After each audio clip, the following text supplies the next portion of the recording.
If I was to say the title, The Man Who Laughs, people would generally think of one of two things. For comic book, superhero, or specifically Batman fans, you're probably thinking of this, the origin comic of the Joker. Written by Ed Bruebaker and illustrated by Doug Mahnke, it is considered pretty much the quintessential Joker origin story. It's amazing comic. You can read it in one sitting, more or less. I would highly recommend that you read it if you haven't.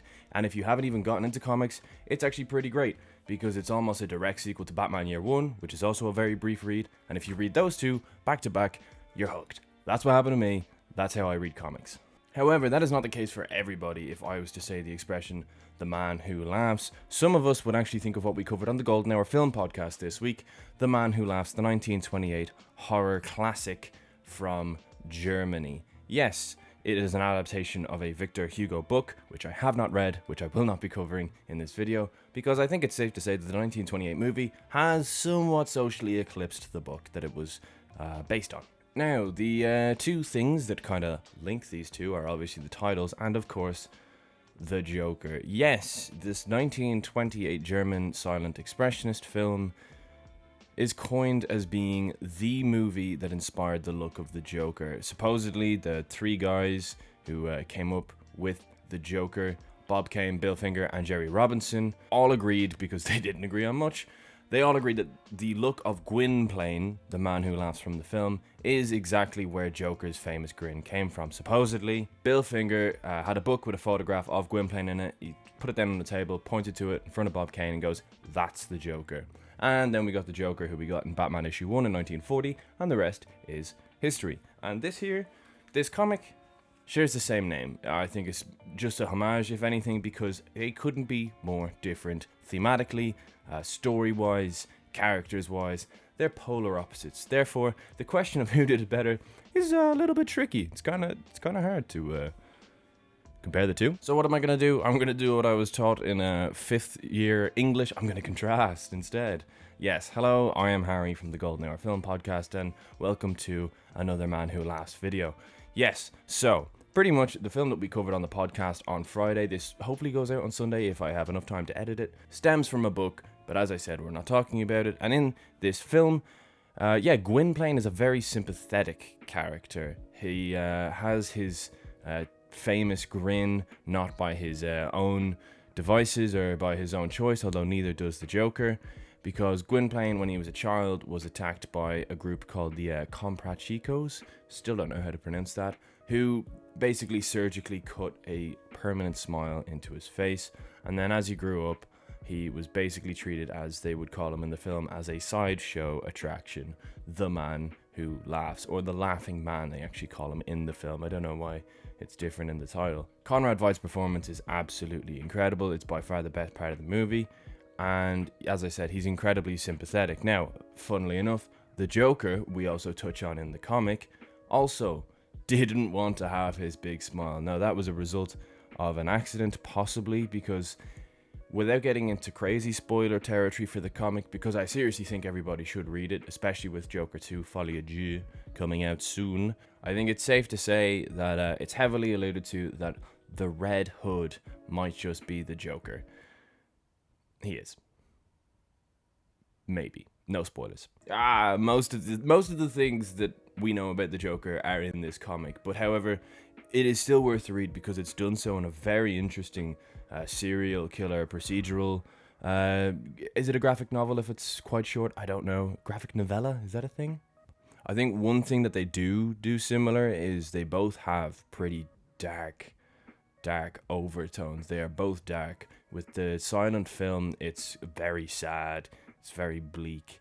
At the end of the day, this guy does not want to be treated the way he is by society. However, he doesn't lash out in the same way that the Joker does. The Joker in the comic has a very, very bleak outlook on society, and he basically tries to make society as bleak as he sees it. So, yeah, I guess you could say aesthetically there are some similarities. You could tell as well going forward in future that maybe there were some other links between the two. There's a particular scene I mentioned on the podcast, the mirror scene, which is a similar enough scene to the Joaquin Phoenix Joker film, and You could argue a lot of the tent stuff maybe inspired some of the more outlandish Joker comics and scenes that we get later.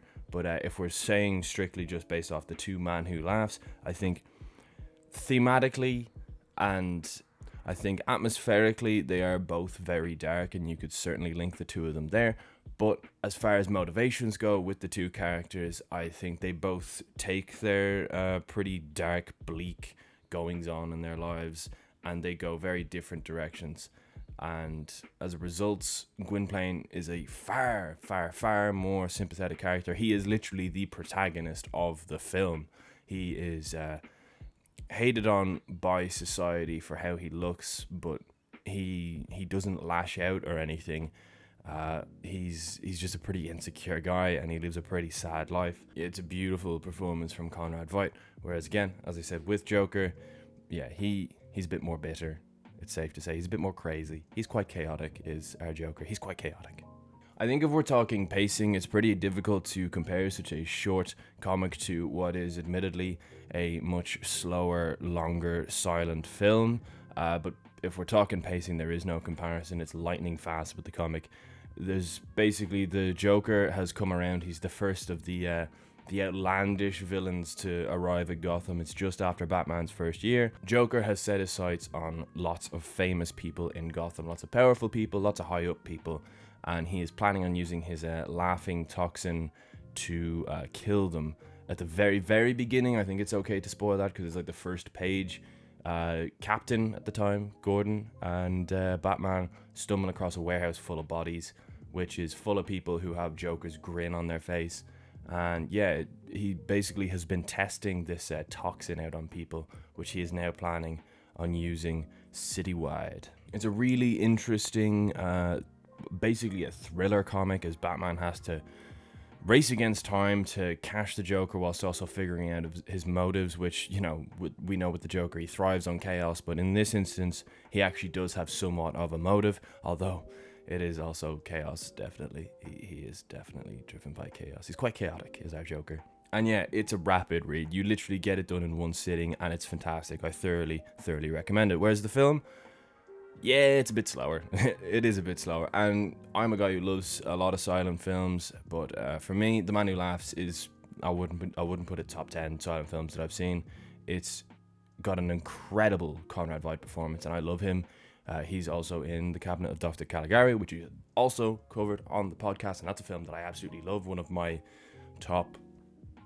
minimum top 5 silent films I've ever seen. He's so amazing in The Man Who Laughs, but yeah, his performance and the last 15 minutes are definitely the pinnacles of that movie.